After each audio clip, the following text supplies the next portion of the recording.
El pecado de Acán, una historia de desobediencia, juicio y misericordia.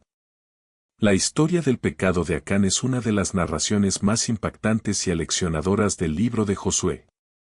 No solo por la severidad del castigo, sino por la profundidad del mensaje que encierra, la santidad de Dios, la obediencia, la responsabilidad colectiva y las consecuencias ocultas del pecado. Después de la gloriosa caída de los muros de Jericó, el pueblo de Israel se encontraba en un punto de auge. Habían cruzado el Jordán milagrosamente, visto la mano de Dios derribar una ciudad impenetrable, y estaban convencidos de que ninguna fuerza podría resistirles. Pero en medio de esa victoria, algo oscuro se gestaba en el corazón de un hombre, Acán, hijo de Carmi, de la tribu de Judá. Su historia nos recuerda que la verdadera batalla del creyente no se libra siempre en los muros de una ciudad, sino en los muros del propio corazón. El contexto histórico, después de Jericó. El libro de Josué relata cómo, tras la muerte de Moisés, Dios levantó a Josué para guiar al pueblo hacia la tierra prometida. El primer gran desafío fue Jericó, una ciudad amurallada, símbolo de poder y resistencia.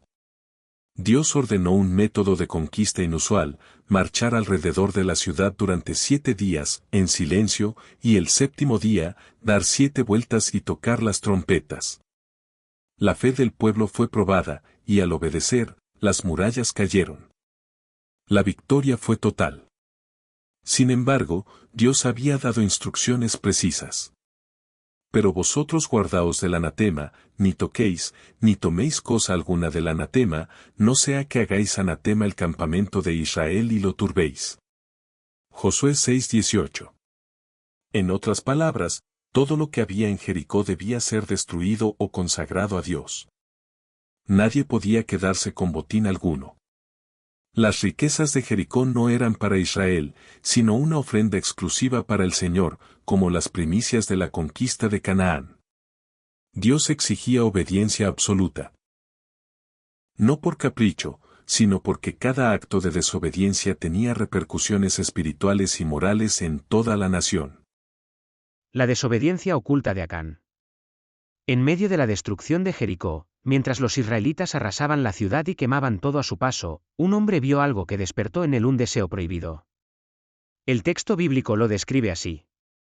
Vi entre los despojos un manto babilónico muy bueno, y 200 siclos de plata, y un lingote de oro de peso de 50 siclos, lo cual codicié y tomé, y he aquí que está escondido bajo tierra en medio de mi tienda, y el dinero debajo de ello. Josué 7:21. Acán sabía lo que hacía. No fue un accidente. Fue una decisión consciente. Vio, codició, tomó y escondió. 4 pasos que describen la esencia del pecado. El manto babilónico representaba el lujo y la vanidad, la plata y el oro representaban la ambición y la avaricia. Acán permitió que el deseo en su corazón lo llevara a desafiar un mandato divino, creyendo que podía esconderlo de todos, incluso de Dios. La derrota en Ai. Después de la victoria en Jericó, Josué envió espías a la siguiente ciudad, Ai. Era un pueblo pequeño comparado con Jericó, y los espías regresaron confiados. No suba todo el pueblo, suban como 2 o 3 mil hombres, y tomarán Ai, no fatigues a todo el pueblo yendo allá, porque son pocos. Josué 7:3. Josué confió en el informe. Mandó unos 3.000 hombres, pero lo impensable ocurrió, fueron derrotados. 36 israelitas murieron, y el resto huyó. La victoria que parecía asegurada se convirtió en una humillación. Josué cayó de rodillas ante el arca del pacto, rasgó sus vestiduras y clamó a Dios. Ah, Señor Jehová, ¿por qué hiciste pasar a este pueblo el Jordán, para entregarnos en manos de los amorreos, para que nos destruyan? Ojalá nos hubiéramos quedado al otro lado del Jordán. Josué 7:7. El líder del pueblo estaba desconcertado. ¿Cómo era posible que el Dios que derribó los muros de Jericó los hubiera dejado derrotados por una aldea insignificante? El pecado escondido sale a la luz. Entonces Dios habló. Levántate, ¿por qué te postras así sobre tu rostro? Israel ha pecado, y aún han quebrantado mi pacto, han tomado del anatema, y también han hurtado, han mentido, y aún lo han guardado entre sus enseres. Josué 7:10-11. Observa cómo Dios no dice, Acán ha pecado, sino Israel ha pecado. El pecado de un solo hombre había contaminado a toda la comunidad. El pueblo estaba bajo maldición porque la santidad de Dios había sido profanada. Dios ordenó un proceso meticuloso para revelar al culpable, se debía santificar al pueblo, y al día siguiente, tribu por tribu, familia por familia, hombre por hombre, se haría el sorteo delante de Dios. La revelación de Acán. A la mañana siguiente, la tensión era palpable. Miles de hombres estaban reunidos, cada tribu esperando el juicio divino. Primero, fue tomada la tribu de Judá. Luego, la familia de los Zeraitas. Después, la familia de Carmi. Finalmente, fue señalado Acán, hijo de Carmi, hijo de Zabdi, hijo de Zera, de la tribu de Judá. Josué le habló con una mezcla de autoridad y compasión. Hijo mío, da gloria a Jehová, el Dios de Israel, y dale alabanza, y declárame ahora lo que has hecho, no me lo encubras. Josué 7:19. Acán confesó. Contó todo. Como había visto el manto babilónico, la plata y el oro, como los había tomado y escondido bajo su tienda. Inmediatamente, mensajeros fueron enviados, y hallaron los objetos tal como él había dicho. El pecado oculto fue expuesto. Nada puede permanecer escondido ante los ojos del Señor. El castigo. Dios había sido claro, el anatema debía ser eliminado de en medio del pueblo. Josué y todo Israel llevaron a Acán, junto con los objetos robados, su familia, su ganado, su tienda y todo lo que tenía, al valle de Ase. ¿Por qué nos has turbado? Jehová te turbará en este día. Josué 7:25. Y allí, fue apedreado junto con los suyos, y luego quemados. Después, levantaron sobre él un gran montón de piedras, que permaneció como testimonio. El lugar fue llamado Valle de Ase, que significa el Valle de la Desgracia o Valle de la Tribulación. Y así, la ira de Dios se apartó de Israel. El precio del pecado oculto. Esta historia puede parecer dura, pero encierra lecciones eternas. 1. El pecado no es privado. Lo que uno hace en secreto puede afectar a toda una comunidad. Acán pensó que su acción era pequeña, pero su desobediencia trajo derrota, muerte y vergüenza a toda una nación. 2. Nada permanece oculto ante Dios. Puedes esconder algo bajo la tienda, pero no puedes esconderlo del que ve el corazón. 3. El juicio de Dios no es arbitrario.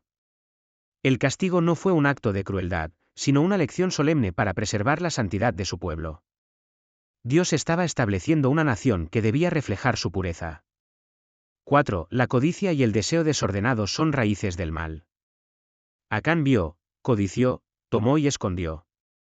Es el mismo patrón del Edén, cuando Eva vio el fruto, lo deseó y lo tomó. El pecado siempre empieza en el corazón. 5. La confesión llega tarde si no viene acompañada de arrepentimiento. Acán confesó, pero no por convicción, sino porque fue descubierto. El valle de Ase, del juicio a la esperanza. Aunque el valle de Ase fue un lugar de muerte y vergüenza, con el tiempo, los profetas hablaron de él con esperanza. En Oseas 2:15, Dios dice: y le daré sus viñas desde allí, y el valle de Ase por puerta de esperanza. Esto es profundamente simbólico. El lugar donde Israel experimentó la derrota por el pecado se convirtió en símbolo de restauración. Dios puede transformar incluso nuestros valles de juicio en puertas de esperanza, si hay arrepentimiento verdadero. Aplicación espiritual. El pecado de Acán no fue simplemente un robo, fue una traición espiritual. Tomar lo consagrado a Dios es usurpar lo que le pertenece. En el Nuevo Testamento, el apóstol Pablo utiliza principios similares al exhortar a los creyentes a vivir en pureza, recordando que un poco de levadura leuda toda la masa. Así como Israel no podía avanzar mientras el pecado estuviera escondido en su campamento, tampoco un creyente puede prosperar espiritualmente mientras esconda su desobediencia. Pero la gracia de Dios también se revela aquí, cuando el pecado fue confesado y eliminado, Dios restauró su favor. Después de esto, Josué condujo nuevamente a Israel contra Ai, y esta vez fueron victoriosos. El segundo ataque a Ai, la restauración. Con el pecado purgado, Dios volvió a hablar a Josué. No temas ni desmayes, toma contigo toda la gente de guerra, y levántate y sube a Ai, mira, yo he entregado en tu mano al rey de Ai, a su pueblo, a su ciudad y a su tierra. Josué 8:1. La victoria regresó. Dios no había abandonado a su pueblo, solo los había corregido. La derrota anterior fue un llamado a examinar el corazón, no una sentencia final. Josué entonces ideó una estrategia diferente, tendiendo una emboscada y destruyendo completamente la ciudad. Esta vez, Dios permitió que el pueblo tomara el botín. Qué ironía, si Acán hubiera esperado, habría recibido legítimamente lo que había codiciado. Pero su impaciencia y su desobediencia lo llevaron a la muerte. Una advertencia para todos los tiempos. El pecado de Acán no es solo una historia antigua, es un espejo de nuestra propia naturaleza humana. Todos, en algún momento, enfrentamos la tentación de tomar lo que no nos pertenece, de esconder lo que sabemos que está mal, de justificarnos pensando que nadie lo notará. Pero la voz de Dios sigue siendo la misma. Israel ha pecado. En la comunidad de la fe, en la familia, en el alma de cada creyente, el pecado oculto siempre trae consecuencias. Sin embargo, Dios, en su misericordia, también ofrece restauración. El valle de Ase puede convertirse en una puerta de esperanza si reconocemos nuestra falta y volvemos a él. El nombre de Acán quedó marcado en la historia como un recordatorio de lo que ocurre cuando el deseo humano prevalece sobre la obediencia divina. Pero el final de la historia no es solo tragedia, es también redención. Porque el mismo Dios que juzgó el pecado en Acán, más adelante juzgaría el pecado del mundo en su propio Hijo. Cristo cargó con nuestra culpa para que no muriéramos en nuestro valle de Ase, sino que encontráramos esperanza y vida nueva. La historia de Acán nos enseña que la obediencia a Dios no es opcional, sino vital. La santidad no es una carga, sino una protección. El pecado no confesado detiene el avance espiritual. La restauración es posible cuando hay humildad y arrepentimiento. En nuestras vidas modernas, tal vez no conquistemos ciudades ni levantemos piedras, pero si luchamos con batallas interiores, la codicia, la mentira, el orgullo, el deseo. Cada una puede convertirse en nuestro Jericó o en nuestro valle de Ase. La elección está en nuestras manos, vivir escondiendo lo que sabemos que no agrada a Dios, o traerlo a la luz, confesarlo, y abrir la puerta de la esperanza. Si te ha gustado el contenido, suscríbete y ayuda a hacer crecer el canal.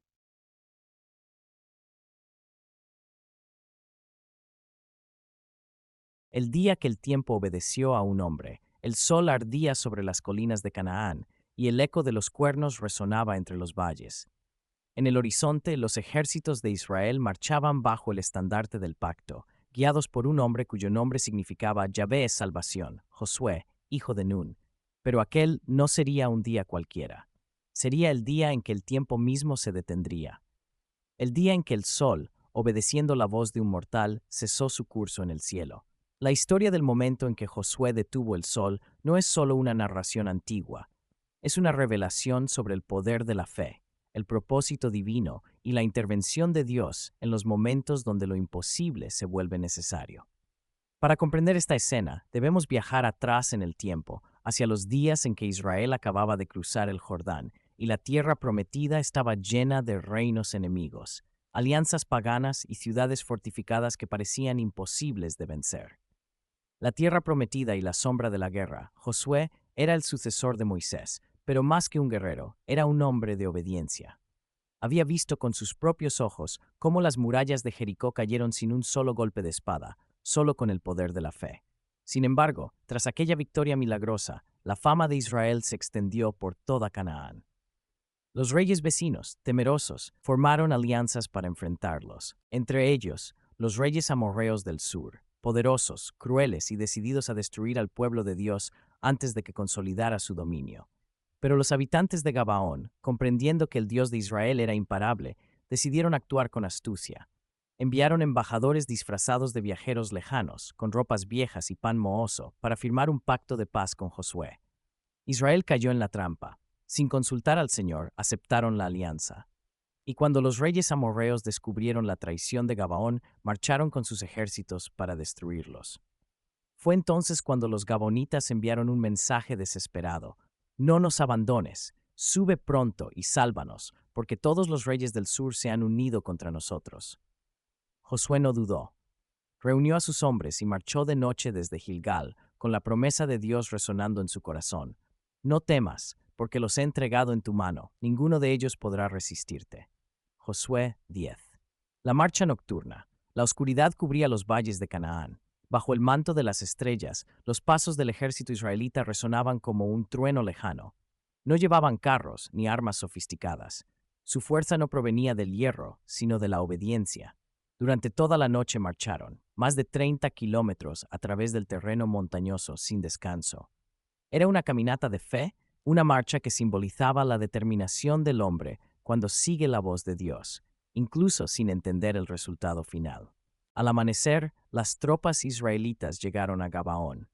Los ejércitos amorreos no esperaban un ataque tan rápido. El estruendo de la batalla sacudió las colinas. El enemigo fue tomado por sorpresa. Josué lideraba desde el frente, y los gritos de guerra se mezclaban con el sonido de las espadas. Pero el Señor tenía preparada una intervención que iría más allá de lo imaginable. El cielo interviene. Mientras los enemigos huían cuesta abajo, una tormenta de granizo cayó del cielo. Las piedras eran tan grandes que la Escritura dice: más fueron los que murieron por el granizo que los hijos de Israel mataron a espada. Era como si la naturaleza misma se levantara para luchar al lado de Israel. Los cielos se habían convertido en un arma divina, pero el día avanzaba y la batalla no había terminado. Los enemigos corrían hacia las montañas y el sol comenzaba a inclinarse hacia el oeste. Josué sabía que si caía la noche, muchos escaparían. La victoria quedaría incompleta. Entonces, en un acto de fe descomunal, se volvió hacia el cielo, levantó sus manos y proclamó ante todo el pueblo: Sol, detente en Gabaón, y tú, luna, en el valle de Ajalón. Y el texto continúa diciendo: y el sol se detuvo y la luna se paró, hasta que la nación se vengó de sus enemigos. El universo obedeció a la voz de un hombre. El tiempo se detuvo.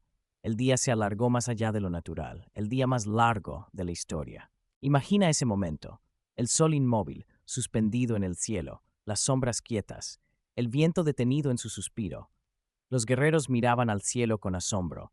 No había ocaso, ni avance del día. Era como si Dios mismo hubiese puesto su mano sobre el reloj del universo para sostener la batalla de su pueblo. No fue solo un milagro físico, sino espiritual. El universo entero participaba en la victoria del propósito divino. Era la confirmación de que cuando un hombre camina en la obediencia, la creación misma conspira a su favor. El libro de Josué añade: nunca hubo día como aquel, ni antes ni después, en que Jehová oyese la voz de un hombre, porque Jehová peleaba por Israel. Esa frase encierra una de las verdades más profundas de toda la Biblia. Dios no se movió solo por poder, sino por relación. El cielo escuchó porque un hombre se atrevió a creer. Fe que detiene el tiempo.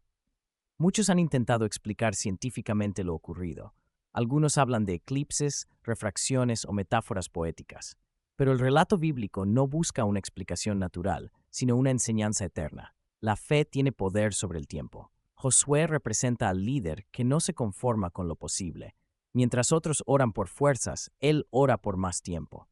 Mientras otros esperan que Dios actúe, él se atreve a hablar con autoridad. Esa es la esencia de la verdadera fe. No se limita a pedir, sino que declara lo imposible en el nombre del Dios que todo lo puede. El día que Josué detuvo el sol no fue solo una batalla militar, fue un encuentro entre la fe humana y la soberanía divina. Fue la demostración de que el universo está al servicio del propósito eterno de Dios. La lección oculta del milagro. El relato no trata únicamente de un fenómeno cósmico. El verdadero mensaje se oculta en la relación entre obediencia y propósito. Josué no pidió que el sol se detuviera para su propia gloria. Lo hizo porque la misión divina debía cumplirse. Era una batalla que no podía quedar inconclusa, un llamado que debía llevarse hasta el final. Y allí se revela el principio eterno. El tiempo se detiene para quienes están alineados con la voluntad de Dios. Cuando vives en obediencia, el cielo se mueve a tu favor. Cuando tu causa es justa ante Dios, el universo entero se convierte en tu aliado. Ecos eternos del milagro. En muchas culturas hay historias de un día más largo de lo normal, un eco antiguo de aquel evento. Pero más allá del dato histórico, el impacto espiritual perdura. El poder de la fe no se mide por la magnitud del milagro, sino por la profundidad de la confianza. Josué no tenía garantías, solo una promesa. Y esa promesa bastó para que el universo se inclinara ante su palabra. El sol detenido en Gabaón es un símbolo eterno de la comunión entre el cielo y la tierra, entre el Creador y su siervo. Un recordatorio de que cuando la humanidad camina en sincronía con lo divino, la realidad misma se transforma. Cuando el hombre y Dios caminan juntos, el día que Josué detuvo el sol no fue un simple episodio de guerra, fue una declaración eterna. Dios pelea por aquellos que creen, aun cuando el mundo dice que ya es demasiado tarde. El milagro no fue que el sol se detuviera, sino que un hombre se atrevió a hablarle al cielo con fe absoluta. El mensaje sigue vigente hoy, cuando tu propósito está alineado con el bien, con la verdad, con la voluntad de Dios. El tiempo deja de ser tu enemigo. El universo coopera con tus pasos. El cielo escucha tu voz. Así como Josué levantó su mirada y detuvo el sol, tú también puedes detener el paso del tiempo en tu vida. Cuando caminas en fe, cuando obedeces, cuando crees que lo imposible aún puede suceder. Porque nunca hubo día como aquel, ni volverá a haber otro igual. El día en que un hombre y Dios detuvieron juntos el curso del universo. Había una vez, en una tierra marcada por la opresión y el olvido, una mujer que se levantó en medio del caos. No era una guerrera con espada, ni una reina coronada. Era una profetisa, una jueza, una mujer de fe. Su nombre era Débora. En un tiempo donde las mujeres apenas eran escuchadas, Débora no solo fue oída, sino seguida. Bajo su liderazgo, Israel despertó de su letargo, enfrentó a sus enemigos y recuperó su esperanza. Esta es su historia. Una historia de valentía, sabiduría y fe inquebrantable. Israel en tiempos de oscuridad. La historia de Débora se encuentra en el libro de los Jueces, capítulos 4 y 5. Es un tiempo turbulento. Israel aún no tenía rey, y cada tribu vivía por su cuenta, con leyes y costumbres fragmentadas. El pueblo se había alejado de Dios, cayendo en idolatría una y otra vez, y como consecuencia sufrían la opresión de naciones extranjeras. En aquel entonces, Jabín, rey de Canaán, dominaba cruelmente sobre Israel desde su capital en Hazor. Su comandante Sísara disponía de 900 carros de hierro, un poder militar casi imparable para los israelitas, que apenas contaban con armas. Durante 20 años, los israelitas fueron oprimidos. Sus caminos estaban desolados, los aldeanos temían salir de sus casas, y la esperanza se apagaba lentamente. Pero fue entonces cuando surgió una voz diferente. La voz de una mujer que juzgaba bajo una palmera. Débora, la profetisa bajo la palmera. Débora era esposa de Lapidot, pero más allá de su vida familiar, era conocida como profetisa y jueza de Israel. No gobernaba desde un trono, sino desde un símbolo vivo de sencillez y sabiduría, la palmera de Débora, ubicada entre Ramá y Betel, en la región montañosa de Efraín. Allí, día tras día, el pueblo subía a buscar consejo. Ella escuchaba, discernía y juzgaba con justicia. Débora no era una líder política tradicional. Era una mujer espiritual, movida por el Espíritu de Dios. Su autoridad no venía de las armas, sino de su sabiduría, su fe y su conexión con el Eterno. En una sociedad patriarcal, donde el liderazgo femenino era casi impensable, Débora representó una excepción divina, una muestra de que la voz de Dios no conoce género ni límites humanos. Terce. El llamado a la batalla. Un día, el Señor le habló a Débora con claridad. El tiempo de la opresión había terminado. Envió a llamar a Barak, hijo de Abinoam, de la tribu de Neftalí, y le dijo: El Señor Dios de Israel te ordena, ve y reúne a 10,000 hombres de las tribus de Neftalí y Zabulón, y ve al monte Tabor. Yo atraeré hacia ti a Sísara, el jefe del ejército de Jabín, con sus carros y sus tropas, y lo entregaré en tus manos. Pero Barak temeroso respondió: Si tú vas conmigo iré, pero si no vas conmigo no iré. Débora lo miró con serenidad. No lo reprendió, pero tampoco lo eximió de su responsabilidad. Le dijo: Iré contigo, pero la gloria de esta batalla no será tuya, porque el Señor entregará a Sísara en manos de una mujer. El monte Tabor y la estrategia divina, y así fue. Barak reunió a sus 10,000 hombres, y Débora subió con ellos al monte Tabor.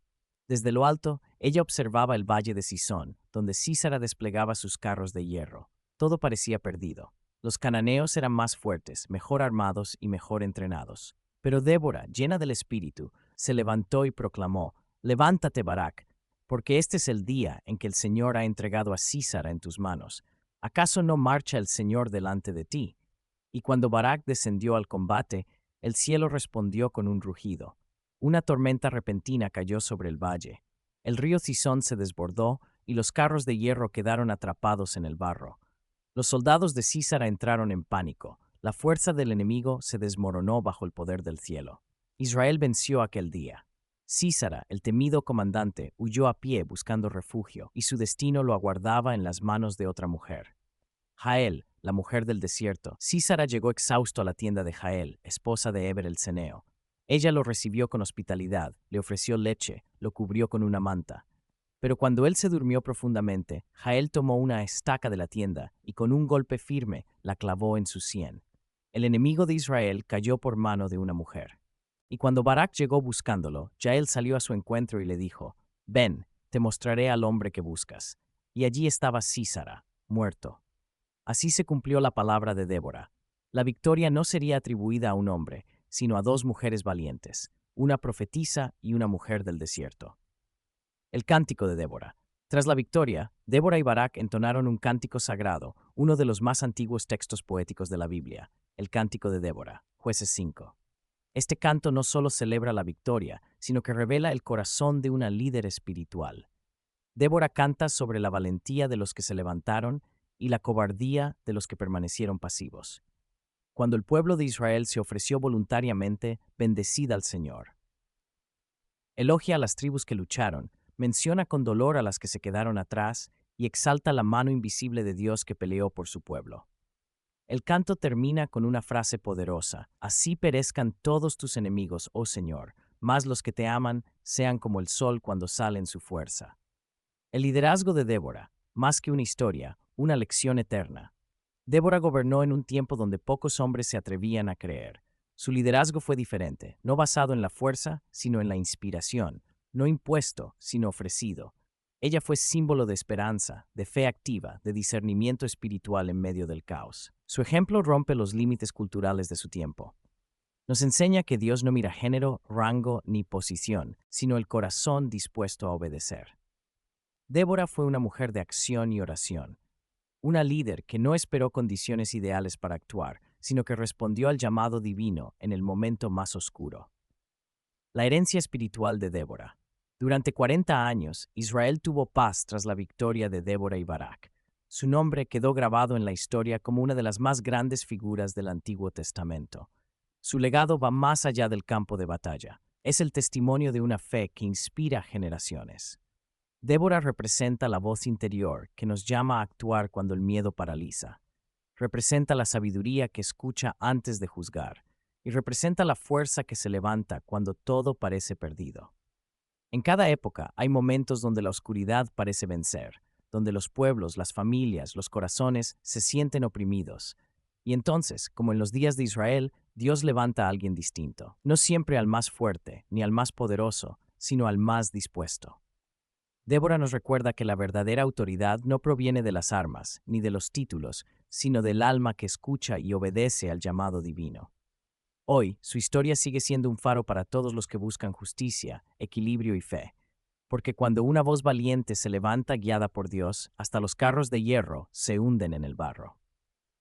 Y la esperanza vuelve a florecer bajo la palmera de la sabiduría. Había pasado mucho tiempo desde que Israel había tenido paz.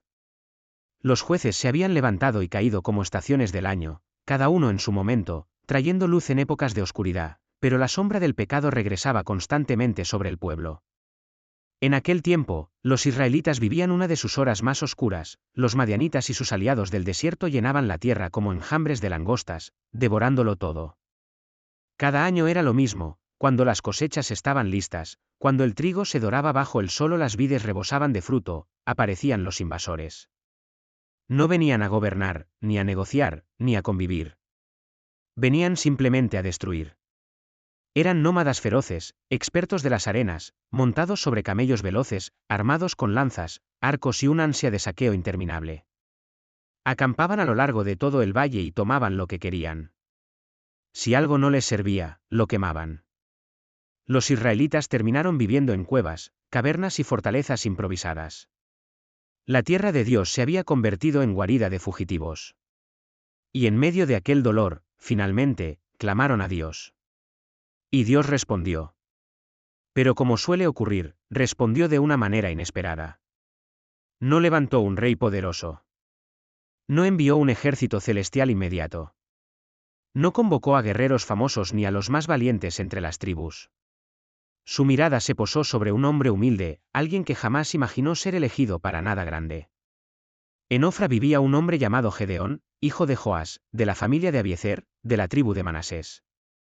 No era un guerrero destacado ni un líder político. Era un hombre común, cargado de preocupaciones y responsabilidades.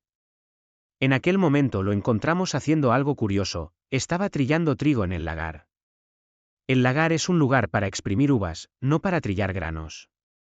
Pero Gedeón tenía una razón poderosa, estaba escondiéndose de los madianitas. El lagar estaba hundido en la tierra, y allí, oculto, intentaba salvar un poco de alimento para su familia. Su vida era un acto constante de supervivencia.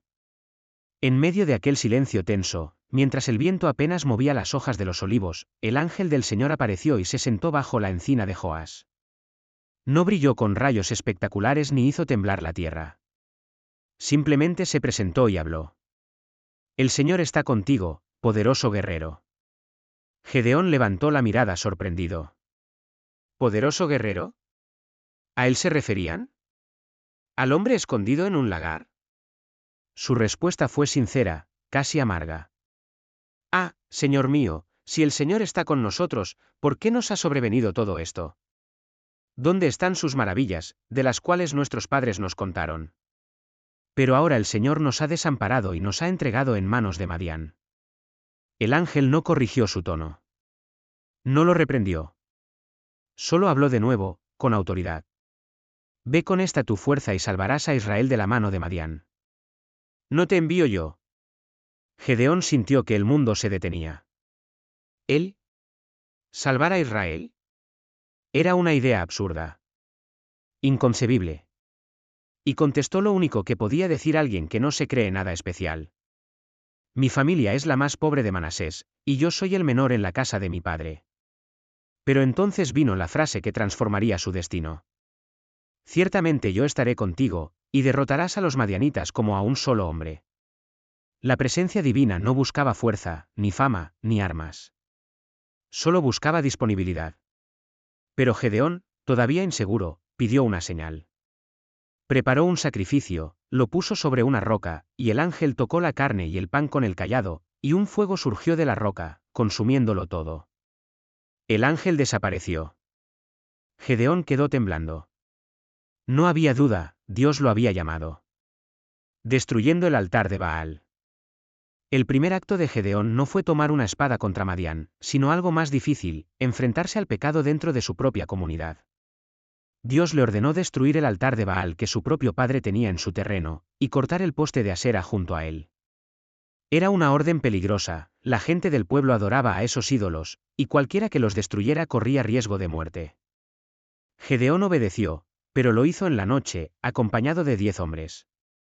Derribaron el altar, cortaron el poste y levantaron uno nuevo para el Señor, donde ofrecieron un sacrificio.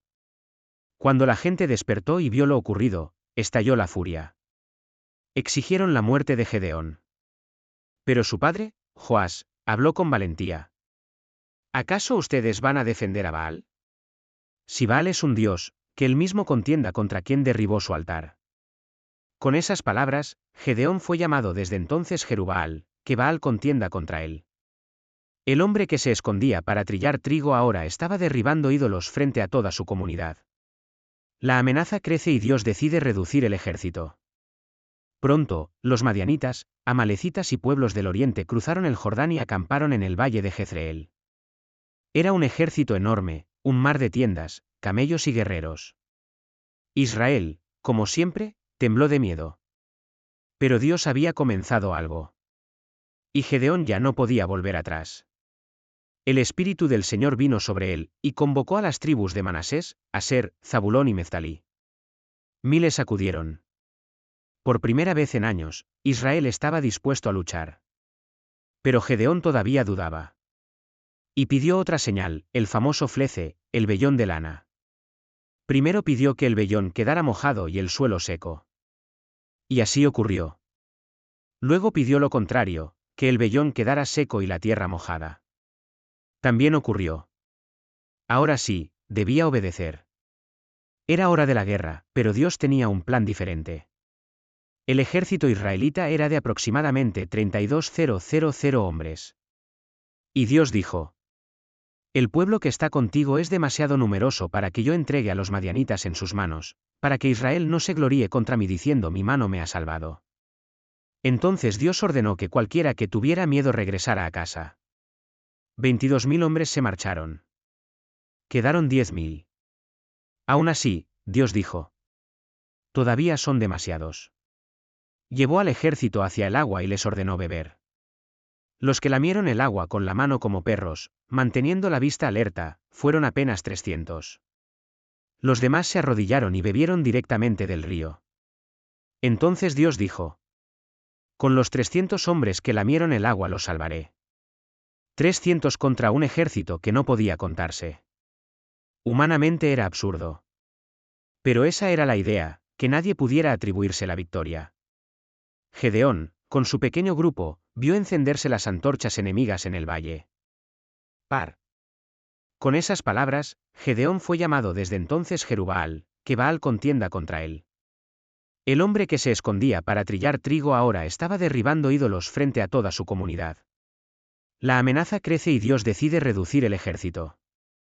Llevó al ejército y parecían estrellas caídas a la tierra. El miedo volvió a tocar su corazón. Y Dios, con misericordia, habló de nuevo. La noche en el campamento enemigo. Dios le dijo a Gedeón: si tienes temor de atacar, baja al campamento con tu criado Furá y escucha lo que dicen. Entonces tus manos se fortalecerán. Gedeón obedeció. En la oscuridad descendieron silenciosamente por la ladera, escondiéndose entre rocas y arbustos, acercándose a las tiendas enemigas. Camellos resoplaban, guerreros conversaban, y el sonido del viento levantaba la arena. De pronto, escuchó a un soldado hablar con su compañero. He tenido un sueño. Vi un pan de cebada rodando hacia nuestro campamento. Golpeó una tienda y la tumbó. Su compañero respondió: eso solo puede significar la espada de Gedeón, hijo de Joás. Dios ha entregado a los madianitas en su mano. Al escuchar eso, Gedeón cayó de rodillas y adoró. Aquellas palabras confirmaron lo que Dios venía diciendo: la victoria no sería suya, sino de Dios. Regresó con sus 300 hombres y les dijo: levantaos, porque el Señor ha entregado el campamento de Madián en vuestras manos. Tó hacia el agua y les ordenó beber. Los que lamieron el agua con la mano como perros, manteniéndola. Con esas palabras, Gedeón fue llamado desde entonces Jerubbaal, que Baal contienda contra él. El hombre que se escondía para trillar trigo ahora estaba derribando ídolos frente a toda su comunidad. La amenaza crece y Dios decide reducir el ejército. Peyeboal. Las antorchas, los cántaros y las trompetas. Gedeón dividió a los 300 en 3 compañías de 100 hombres cada una. Les dio instrucciones precisas y extrañas: cada hombre debía llevar una trompeta, un cántaro y dentro del cántaro una antorcha encendida. No llevaban espadas visibles. No llevaban lanzas. No llevaban escudos. Solo fe, y un plan divino. Esperaron hasta el cambio de guardia, cuando los soldados estaban cansados, despistados y más vulnerables. Se acercaron silenciosamente, rodeando el campamento en la oscuridad. Cuando Gedeón dio la señal, ocurrió algo espectacular. Los 300 hombres rompieron los cántaros, revelando la luz de las antorchas. El valle se iluminó de puntos brillantes en la noche. Luego tocaron las trompetas, un sonido ensordecedor que rebotó en las montañas. Y gritaron: la espada del Señor y de Gedeón. La sorpresa fue total. Los madianitas despertaron sobresaltados, sin entender cuántos eran los enemigos. Las luces dispersas parecían miles. El eco multiplicaba las trompetas. La oscuridad confundía direcciones. El pánico los dominó. Y lo que ocurrió después solo pudo haber sido obra de Dios: los madianitas comenzaron a atacarse entre sí. En la confusión de la noche, cada sombra se convirtió en enemigo, cada ruido en amenaza. El campamento cayó en caos. Los sobrevivientes huyeron. La persecución y la victoria total. Gedeón envió mensajeros a las tribus cercanas para bloquear el paso de los fugitivos. Los hombres de Efraín capturaron los vados del Jordán y mataron a 2 príncipes madianitas, Oreb y Zeeb. Pero Gedeón no se detuvo. Cruzó el Jordán persiguiendo a los reyes Zeba y Zalmuna, aunque sus hombres estaban exhaustos. Algunas ciudades se negaron a darles pie. El nacimiento de un hombre consagrado. En los días oscuros de los jueces, cuando Israel aún no tenía rey y cada uno hacía lo que bien le parecía, Dios levantaba hombres y mujeres para librar a su pueblo de la opresión. Era una época marcada por la inestabilidad espiritual, el pecado recurrente y el olvido del pacto. En medio de esa decadencia, los filisteos dominaban a Israel, oprimían sus campos y robaban sus cosechas. Pero el Señor, fiel a su promesa, preparaba a un libertador que nacería bajo un voto sagrado. En la tribu de Dan, una mujer estéril, cuyo nombre no se registra en las Escrituras, recibió la visita de un ángel del Señor. Con resplandor divino y voz que infundía paz, el mensajero le anunció: «Eres estéril y nunca has tenido hijos, pero concebirás y darás a luz un hijo. No beberás vino ni licor, ni comerás cosa inmunda, porque el niño será nazareo de Dios desde el vientre. Él comenzará a librar a Israel de manos de los filisteos». Jueces 3:5. El voto nazareo implicaba una consagración total: no beber vino, no tocar cosa impura y no cortar el cabello, símbolo de la fuerza espiritual y la dedicación al Señor. El niño fue llamado Sansón, que en hebreo deriva de Shimshon, pequeño sol o hombre del sol. Su nombre mismo anunciaba la luz de un libertador que Dios haría brillar en medio de la oscuridad de su pueblo. Un héroe de los mundos. Desde joven, el Espíritu de Dios comenzó a manifestarse en Sansón. Su fuerza no provenía de su cuerpo físico, sino de la unción divina que lo acompañaba. Era un hombre llamado a vivir diferente, pero su vida fue un constante conflicto entre la carne y el espíritu, entre el llamado de Dios y los deseos humanos. En una ocasión, descendió a Timnat, ciudad filistea, y allí vio a una mujer. No preguntó por su fe ni por su carácter, solo vio su belleza y dijo a sus padres: «Tomadme a esa mujer, porque me agrada a mis ojos». Jueces 14:3. Sus padres, desconcertados, intentaron persuadirlo: «¿No hay mujer entre tus hermanas o entre todo tu pueblo?». Pero Sansón insistió. Lo que ellos ignoraban era que Dios usaría incluso las debilidades de Sansón para cumplir su propósito contra los filisteos. De camino a Timnat, Sansón fue atacado por un joven león. El Espíritu de Dios vino sobre él con poder y lo desgarró como quien desgarra un cabrito. Días después, al volver, halló un enjambre de abejas y miel en el cadáver del león. Tomó un poco y comió, sin considerar que el nazareo no debía tocar cosa muerta. El símbolo era profundo: de la muerte y la corrupción, Sansón sacó dulzura, una metáfora de su vida. Un hombre de gran poder espiritual que extraía fuerza incluso de lo impuro, pero que jugaba con los límites de su consagración. Las hazañas del hombre fuerte. Sansón se casó con la mujer filistea, pero su relación fue breve y trágica. En un banquete planteó un enigma a los invitados. Del devorador salió comida, y del fuerte salió dulzura. Los filisteos, incapaces de resolverlo, amenazaron a su esposa hasta que ella lo traicionó y reveló la respuesta. Sansón, furioso, se sintió burlado y abandonado. Desde ese momento comenzó una cadena de venganzas personales y guerras contra los filisteos. En una de ellas, ató 300 zorras, colocó antorchas entre sus colas y las soltó en los sembrados enemigos, quemando las cosechas. En otra ocasión, fue atado por su propio pueblo, los israelitas, temerosos de los filisteos. Pero el Espíritu del Señor vino sobre él, rompió las cuerdas como si fueran lino quemado, y con una quijada de asno mató a 1000 hombres. Entonces exclamó: «Con la quijada de un asno, montones sobre montones; con la quijada de un asno, maté a 1000 hombres». Pero la victoria no le trajo paz. Sansón era un hombre poderoso en batalla, pero débil en disciplina. Lo que no podía derrotarlo en el campo de guerra, lo derribaría en el campo del corazón. Dalila, el encanto de la traición. Tiempo después, Sansón se enamoró de una mujer del valle de Sorek, llamada Dalila. Su nombre significa la que debilita o la que afloja, y su figura se ha convertido en símbolo de la tentación seductora que derriba a los fuertes. Los príncipes filisteos vieron en ella una oportunidad y le ofrecieron una gran suma de plata si lograba descubrir el secreto de la fuerza de Sansón. Dalila, con dulzura engañosa, comenzó su juego. «Dime, te ruego, ¿en qué consiste tu gran fuerza y cómo podría ser atado para ser dominado?». Sansón, juguetón y confiado, le mintió 3 veces. Primero dijo que si lo ataban con 7 mimbres frescos perdería su fuerza. Ella lo hizo mientras dormía y gritó, «Sansón, los filisteos sobre ti». Pero él rompió los mimbres como hilos de lino. Dalila insistió con ternura fingida y volvió a preguntar. Él mintió de nuevo, diciendo que si lo ataban con cuerdas nuevas, sería débil. Otra vez lo probó y otra vez falló. Finalmente, Sansón dijo que si tejía las 7 guedejas de su cabello en un telar, perdería su fuerza. Dalila lo hizo mientras dormía y al despertarlo, Sansón salió victorioso otra vez. Pero Dalila no se rindió. Su insistencia fue su arma más poderosa.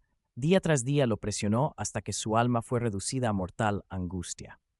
Sansón, cansado, abrió su corazón. Navaja no ha pasado sobre mi cabeza, porque soy nazareo de Dios desde el vientre. Si fuere rapado, mi fuerza se apartará de mí y me debilitaré y seré como cualquiera de los hombres. Dalila supo que esta vez decía la verdad. Esperó a que él durmiera sobre sus rodillas. Llamó a un hombre y le mandó que le cortara las 7 trenzas. Luego gritó como antes, «Sansón, los filisteos sobre ti», pero esta vez el poder no volvió. El Señor se había apartado de él. La caída del héroe. Los filisteos lo capturaron, le sacaron los ojos y lo llevaron a Gaza. Allí lo ataron con cadenas de bronce y lo obligaron a girar una rueda de molino, como un animal de carga. El hombre que había sido instrumento de Dios se convirtió en espectáculo de sus enemigos. Sansón, el sol de Israel, ahora vivía en tinieblas, pero en su oscuridad comenzó su verdadera transformación. El texto dice con una frase silenciosa, pero llena de esperanza, y el cabello de su cabeza comenzó a crecer de nuevo. El crecimiento del cabello no era solo físico, era símbolo del renacer espiritual, del retorno al pacto, del reconocimiento del error. Sansón en su humillación comprendió que su fuerza nunca estuvo en su cuerpo, sino en su relación con Dios. El cabello era un recordatorio. Acto. Tiempo después, los filisteos celebraban una gran fiesta en honor a Dagón, su dios. Reunidos en un templo repleto de nobles, príncipes y curiosos, trajeron a Sansón para burlarse de él. Lo colocaron entre las columnas principales mientras la multitud gritaba y reía. Entonces Sansón oró, «Señor Dios, acuérdate ahora de mí, fortaléceme, te ruego, solo esta vez para que de una vez tome venganza de los filisteos por mis 2 ojos». Apoyó sus manos sobre las columnas, una a la derecha y otra a la izquierda, y exclamó, «Muera yo con los filisteos». Empujó con toda su fuerza y el templo se derrumbó sobre los príncipes y el pueblo, y fueron más los que mató al morir que los que había matado en su vida. Sus hermanos vinieron luego y lo sepultaron entre Zora y Estaol, en el sepulcro de su padre Manoa. Así terminó la vida del juez más enigmático de Israel, un hombre fuerte en batalla, pero débil en su alma. La historia de Ruth, una narración ampliada. En tiempos antiguos, cuando los jueces gobernaban en Israel y el pueblo vivía entre ciclos de inestabilidad, fe y olvido, una gran hambruna cayó sobre la tierra. Los campos de Belén, que solían brillar con el oro de la cebada, se agrietaron bajo un sol implacable. Las familias luchaban para sobrevivir y muchas, desesperadas, tomaban la dura decisión de emigrar. Entre estas familias se encontraba la de un hombre llamado Elimelec, su esposa Noemí y sus 2 hijos, Malón y Quilión. Perdieron casa, tierra y cosechas, pero no perdieron esperanza. Con la mirada puesta más allá de la frontera, cruzaron el valle del Jordán hacia la lejana región de Moab, una tierra extranjera para ellos, con costumbres y dioses diferentes. Buscaban sobrevivir, sin saber que su historia sería recordada por generaciones enteras. Al principio, Moab les ofreció lo que Belén ya no podía: tierra fértil, estabilidad y alimento. Elimelec trabajó en los campos, Noemí reconstruyó un hogar y sus hijos crecieron en un ambiente nuevo. Con el tiempo, los jóvenes se casaron con 2 mujeres moabitas, Orfa y Ruth, 2 mujeres nobles, de corazón puro y carácter firme. Todo parecía indicar que la familia estaba renaciendo después de la tormenta, pero el destino, incomprensible e implacable, volvió a golpear. Primero murió Elimelec, dejando a Noemí viuda en tierra extraña. Aunque el dolor era profundo, ella encontró consuelo en sus hijos y en sus nueras. Sin embargo, pasados algunos años, la tragedia se intensificó. Malón y Quilión, los únicos hijos de Noemí, también murieron. Noemí quedó sola, sola en un país que no era el suyo, sin esposo, sin hijos, sin sustento. Para una mujer en la antigüedad, aquello era más que dolor emocional. Era una sentencia de vulnerabilidad, pobreza y abandono. La historia podría haber terminado allí, con una mujer anciana resignada a un final trágico. Pero Dios estaba tejiendo un propósito que Noemí aún no podía ver. Un día comenzaron a llegar noticias desde Belén. La hambruna había terminado. Dios había vuelto a bendecir la tierra de Israel y las cosechas regresaban. Con el corazón cargado de nostalgia y la esperanza renovada, Noemí tomó la decisión de regresar a Belén. Sus nueras, Ruth y Orfa, inicialmente decidieron acompañarla. La querían profundamente. Las tres emprendieron el camino, pero Noemí, consciente del sacrificio que implicaba para dos mujeres jóvenes dejar su tierra natal, les suplicó regresar. Con lágrimas corriendo por sus mejillas, les dijo: «Hijas mías, volved a vuestra casa. Yo ya no tengo hijos para darles un futuro. Mi vida está amargada. Jehová ha puesto su mano contra mí». Orfa, con el corazón dividido, besó a su suegra y regresó a Moab. No fue una mala decisión, simplemente siguió un camino distinto. Pero Ruth, movida por un amor tan profundo que trascendía sangre, tradición y frontera, dio un paso hacia adelante. Su voz, firme y llena de determinación, pronunció una de las declaraciones de lealtad más poderosas de toda la Biblia. «No me ruegues que te deje. A donde tú vayas yo iré. Donde tú vivas yo viviré. Tu pueblo será mi pueblo, y tu Dios será mi Dios. Donde tú mueras, yo moriré, y allí seré sepultada». Noemí quedó impactada. Aquellas palabras no eran solo una promesa, eran un pacto de vida. Ruth, una mujer extranjera, se estaba comprometiendo a renunciar a su pasado para abrazar un futuro incierto, todo por amor y fidelidad. Las dos mujeres regresaron a Belén justo al comenzar la cosecha de cebada. Pero el recibimiento no fue alegre. Las mujeres de la ciudad, sorprendidas de ver a Noemí tan envejecida y agotada, se preguntaban si realmente era ella. Noemí les respondió con amargura: «No me llaméis Noemí, que significa mi dulzura. Llamadme Mara, porque el Todopoderoso ha llenado mi vida de amargura». A pesar del dolor de Noemí, Ruth no se rindió. Sabía que debían sobrevivir, así que tomó la iniciativa. En Israel existía una ley que permitía a los pobres recoger el grano que quedaba en los bordes de los campos después de la cosecha. Ruth, humilde y valiente, decidió aprovechar esta oportunidad. Salió a trabajar desde muy temprano y casualmente, según la narración bíblica, aunque nada es casual para Dios, llegó a los campos de Buz, un hombre rico, honorable y respetado en Belén. Buz era además pariente cercano de Elimelech, el esposo fallecido de Noemí. Buz vio a Ruth desde la distancia. Observó cómo se esforzaba, cómo recogía espigas sin descanso, cómo trataba a los demás con respeto y humildad. Intrigado, preguntó a sus trabajadores quién era aquella joven. Cuando supo que se trataba de Ruth, la moabita, la extranjera que había dejado su tierra para cuidar a Noemí, quedó profundamente impresionado. La llamó y le dijo: «No vayas a recoger a otros campos, quédate aquí. He dado órdenes a mis hombres para que nadie te moleste. Cuando tengas sed, bebe del agua que ellos preparan». Ruth se inclinó, sorprendida por tanta bondad. «¿Por qué me favoreces, siendo yo extranjera?». Buz respondió con una ternura que revelaba tanto admiración como respeto. «Me han contado todo lo que has hecho por tu suegra, cómo dejaste a tu pueblo y a tus dioses para venir a un pueblo que no conocías. Que Jehová recompense tu obra». Desde ese día, Buz se convirtió en un protector silencioso para Ruth. Les ordenó a sus trabajadores dejar caer espigas a propósito, para que ella recogiera más de lo habitual. Cuando Noemí vio la cantidad de grano que Ruth trajo a casa, comprendió algo: Dios todavía estaba obrando. Al saber que Ruth había trabajado en los campos de Buz, su esperanza resurgió. Noemí explicó a Ruth que Buz era un Gil, un pariente redentor.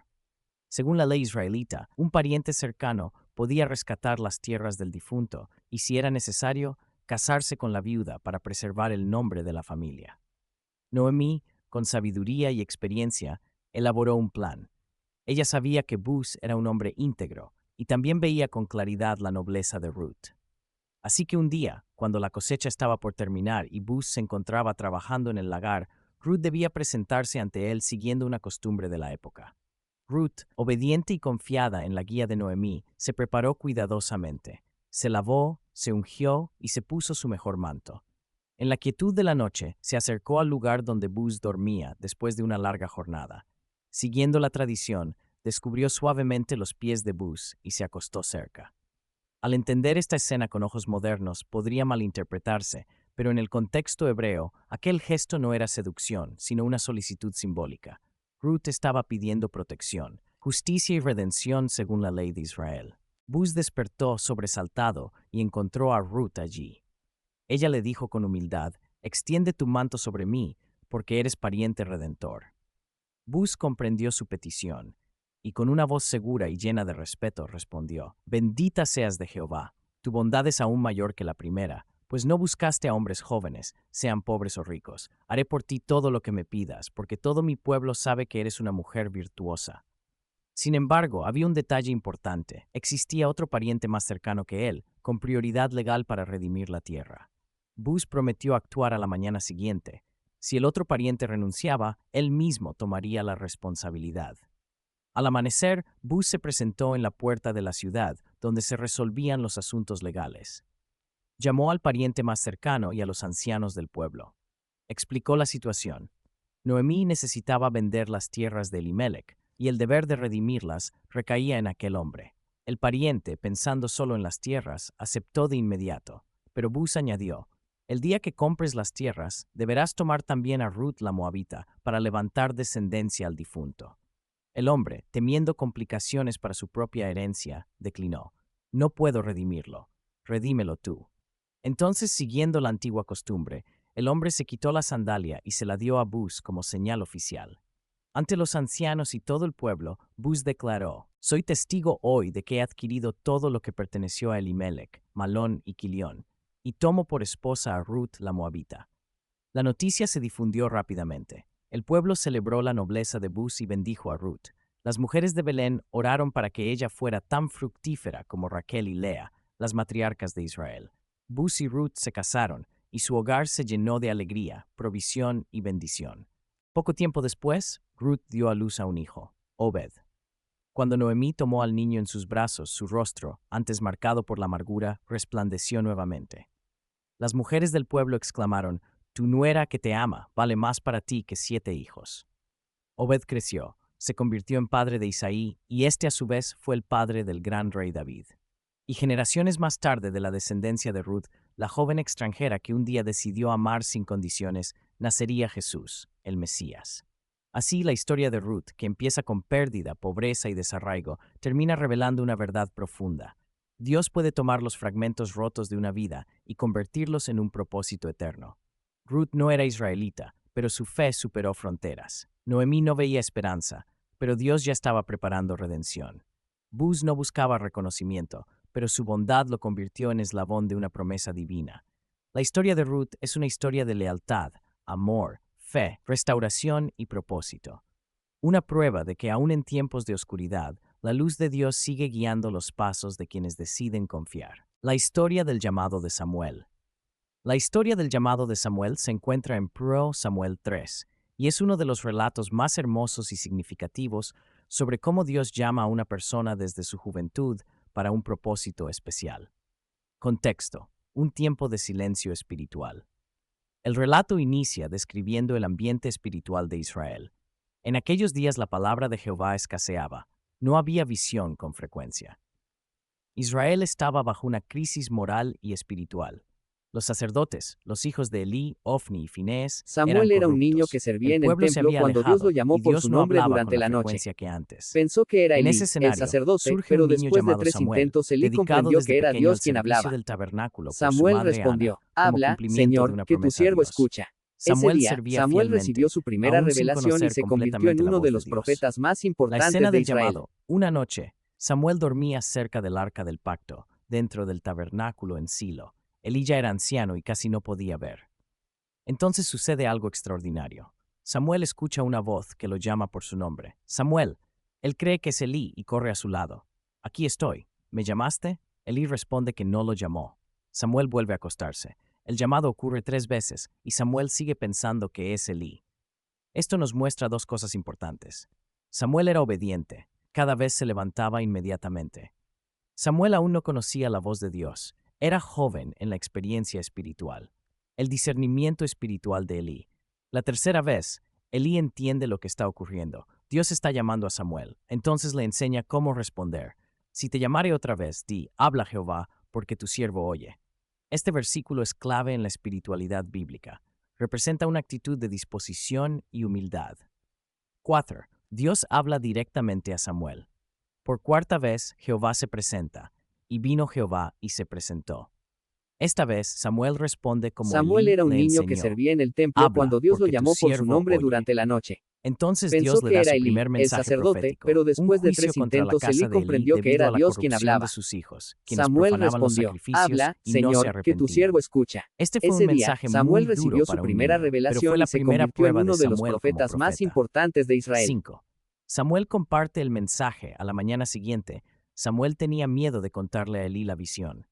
Pero Elí lo anima a no ocultar nada, y Samuel revela todo.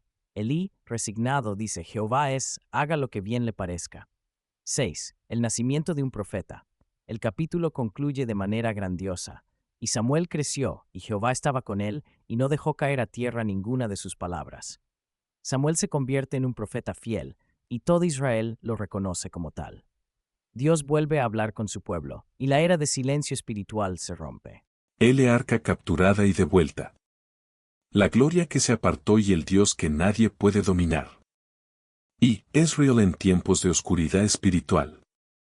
En aquellos días, Israel vivía una de las etapas más críticas de su historia espiritual. No era una nación derrotada por falta de poder militar, sino por la corrupción interior de su liderazgo religioso. El pueblo aún invocaba el nombre del Señor, pero su corazón estaba lejos de él. El sacerdote Elí, ya anciano y casi ciego, juzgaba a Israel desde el tabernáculo en Silo. Sus hijos, Hofni y Faíns, también sacerdotes, habían convertido el servicio sagrado en un negocio personal. Profanaban los sacrificios, abusaban del pueblo y despreciaban la santidad del culto.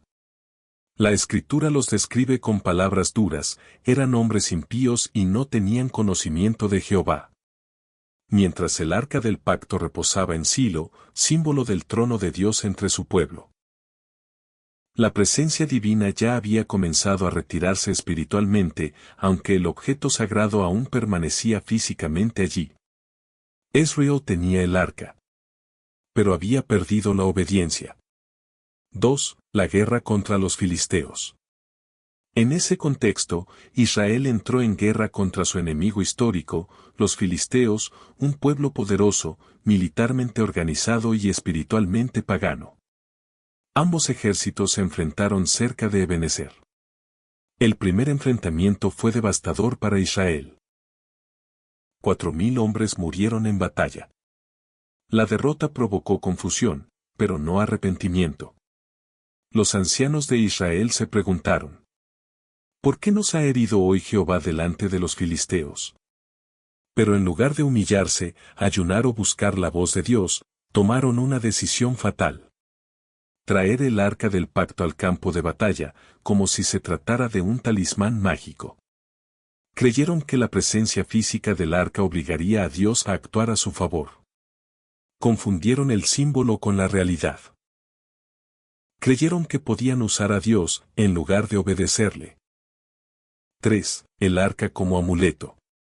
Cuando el arca fue llevada desde Silo al campamento, acompañada por Hofni y Faíns, el pueblo gritó con tal fuerza que la tierra tembló. Los filisteos, al oír el estruendo, se llenaron de temor.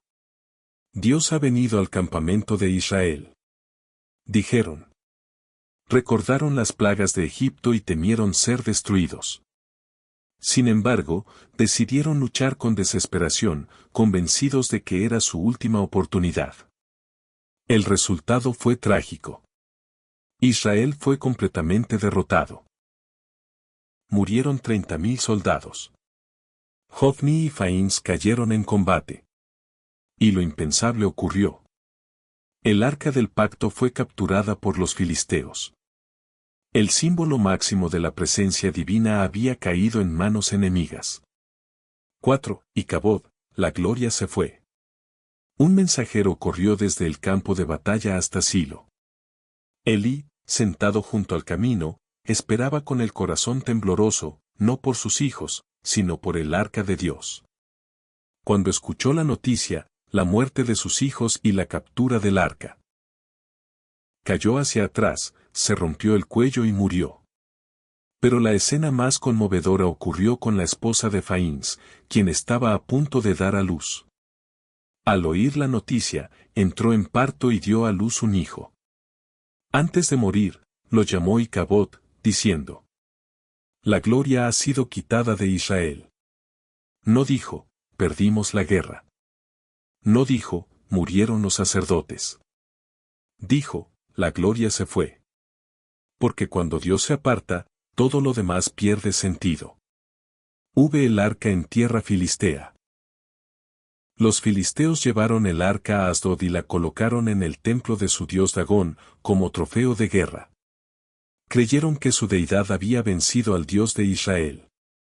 Pero esa misma noche ocurrió algo extraordinario. A la mañana siguiente, Dagón estaba caído rostro en tierra delante del arca.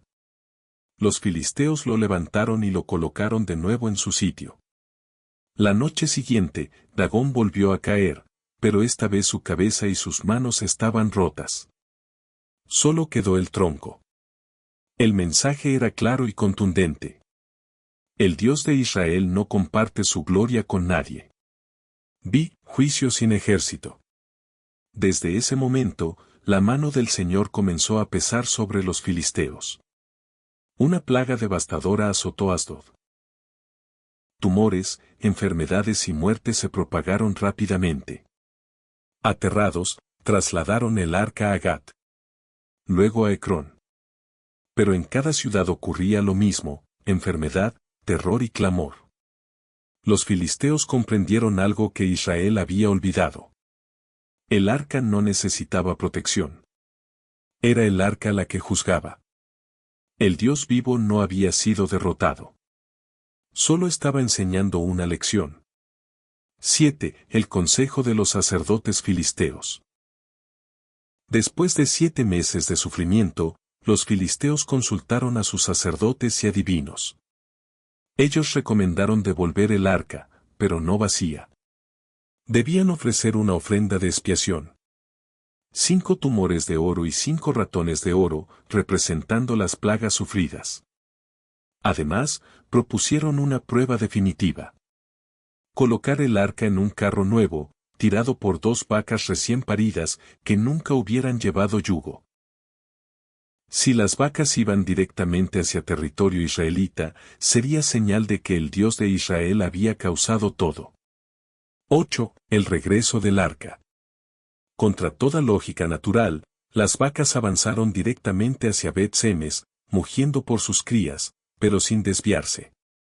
Los filisteos la siguieron hasta la frontera y regresaron atemorizados. El arca había vuelto.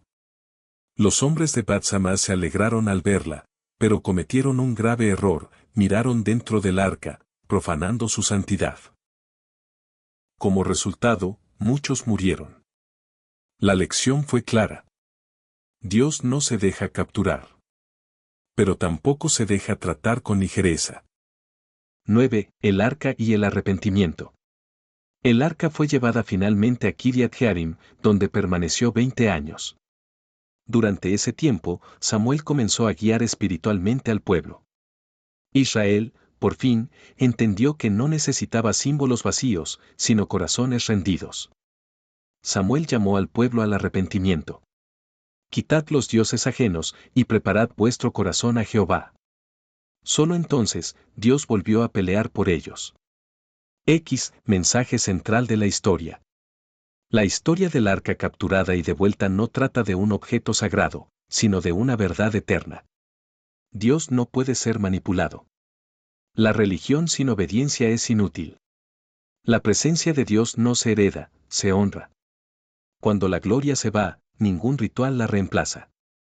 Pero cuando hay arrepentimiento, Dios restaura. El arca fue capturada. Pero Dios nunca fue derrotado. Israel perdió la gloria. Pero Dios preparaba un nuevo comienzo.